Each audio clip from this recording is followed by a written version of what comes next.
Hello and thank you for joining us today. I hope that this will be the first of several updates when the OSIA employment team comes to you from our homes to yours to share topics of interest, whether you're taking a coffee break from work or having time away from homeschooling or whatever is keeping you busy during these difficult times. Whatever we find you doing, we hope that you and your loved ones are keeping well. I'm Helen RUELLE, Director of Local Legal Services at OSIA for Jersey and Guernsey. The purpose of today's videocast is to provide you with the latest advice on the government wage subsidy schemes that are available to businesses in Jersey and Guernsey and how those schemes differ from the UK. Importantly, we'll cover the changes that have been applied to the schemes in recent days. Our OSIA colleagues across the Channel Islands have contributed to this session, and you'll meet several members of the employment team throughout the day. As you'll already know, both Jersey and Guernsey governments have announced financial support for businesses, and we've seen that government guidance is being updated, sometimes on a daily basis. Rachel Richardson is the head of our employment team in Guernsey. Rachel, perhaps you could tell us about the current position in Guernsey first. So Guernsey's payroll co-funding scheme is available from this month, April 2020, for an initial period of 3 months, which will take us up to late June. It is designed to support businesses that have been trading for at least 6 months, so since 1st of September 2019, whose operations have been severely affected by COVID. This scheme will be available to subsidise wages of permanent employees in certain sectors only, where staff remain employed by the business, even if they are not actively working within the business. The scheme is available to all companies, regardless of the number of employees, and will pay 80% of Guernsey's minimum wage, which is £8.50 per hour for employees aged 18 or more. This gives a weekly wage subsidy equivalent to £238 per employee for a 35-hour week, and employers must pay the remaining 20%, which is around £60. Employers are encouraged to pay more if they are able to do so, but this is optional. For example, the employer may decide to pay more than the subsidised wage to employees who are actively working within the business. Guernsey is also offering small businesses, those with 10 employees or less, and self-employed persons, one-off grants in the amount of £3,000. The grant is also intended to be sector-specific, but may be paid to businesses who can demonstrate hardship as a result of COVID-19, irrespective of the sector. The Jersey Payroll co-funding scheme is available initially for a 3-month period beginning on the 1st of April. Like Guernsey, a temporary scheme has been designed to support employers whose operations have been affected by COVID-19, where staff remain employed by the business, even if they're not actively working for it. The scheme is not available to employees who are paid £4,558 or more each month, and employees must have been on the payroll since March 2020. The level of the subsidy is greater than in Guernsey. The government will subsidise up to £1,600 per employee per month. The original scheme details released by the government earlier this month would have required employers to pay 20% of wages, with the government subsidising 80%, up to a maximum of £1,600 per month. Businesses are expected to do all that they can to ensure that employees receive their normal wage. However, on the 22nd of April, the government amended the scheme so that, unlike in Guernsey, Jersey employers do not have to pay the 20% of wages on top of the government's 80%, but only if the business qualifies for what is called a special exemption. The exemption will be available if the business can demonstrate that it has severe and immediate financial problems. Guidance on the evidence that employers must provide to qualify for this exemption has been published.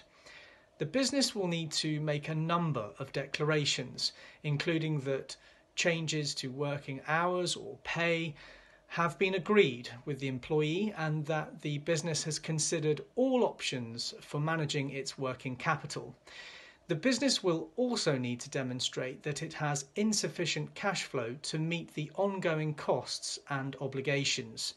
This will be evidenced through pro forma cash flow forecasts for 3 months, starting from the 1st of April 2020, which should be updated on a monthly basis.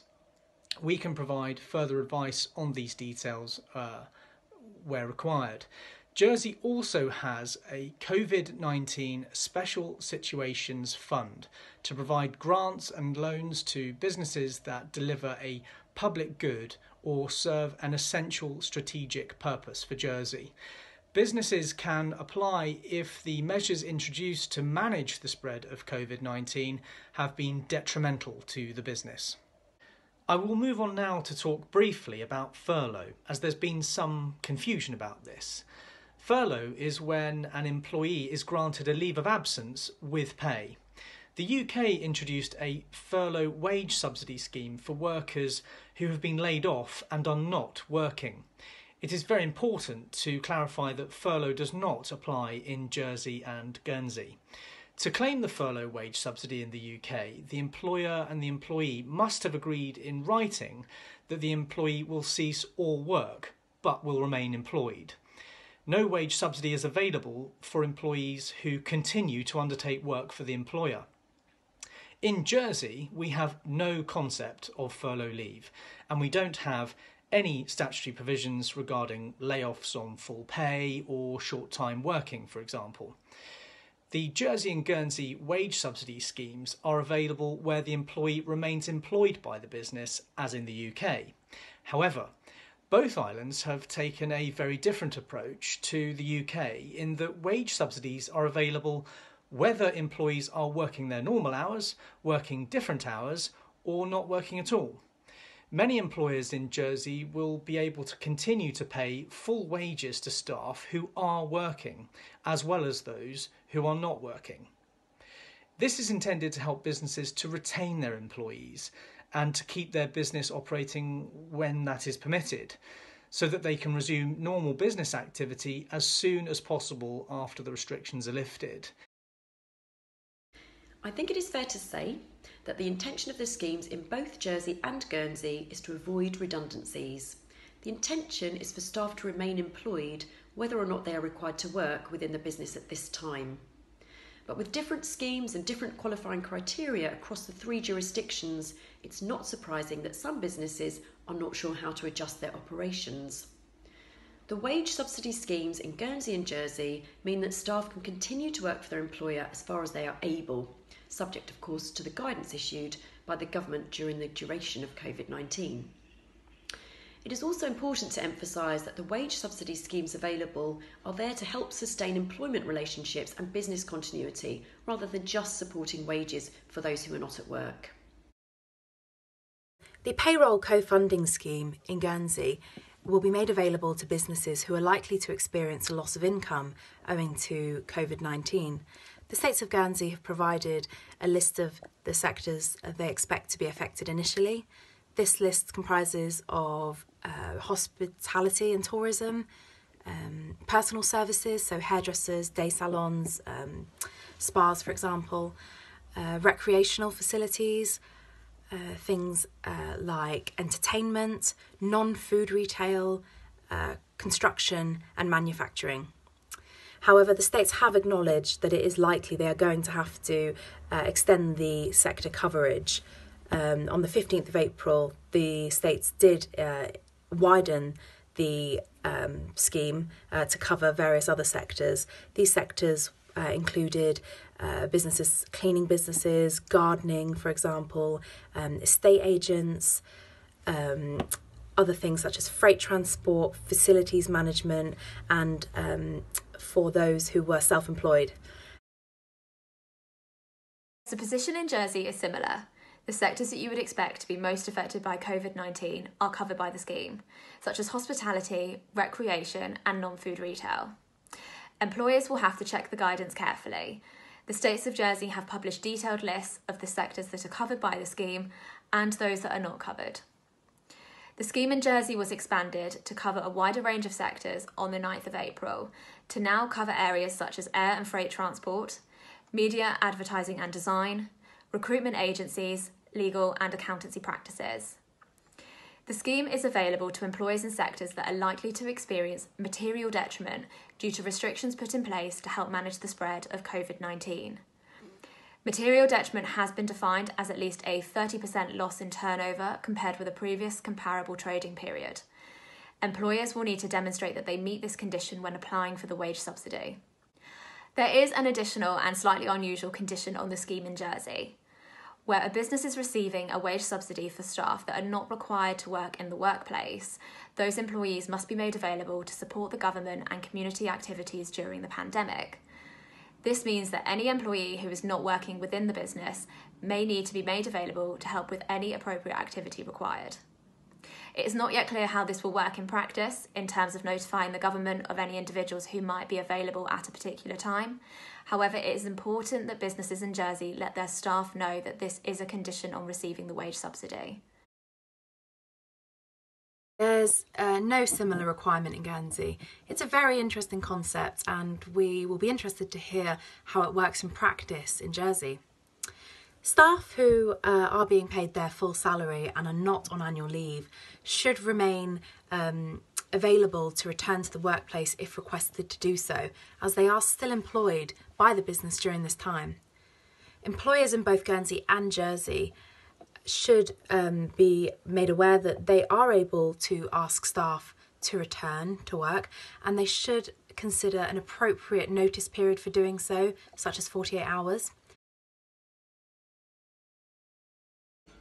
In terms of next steps, and if they haven't done so already, I would say that businesses should first confirm if they are permitted to continue operating. For employers with shops or offices in both islands, it will be really important to establish this before making operational decisions.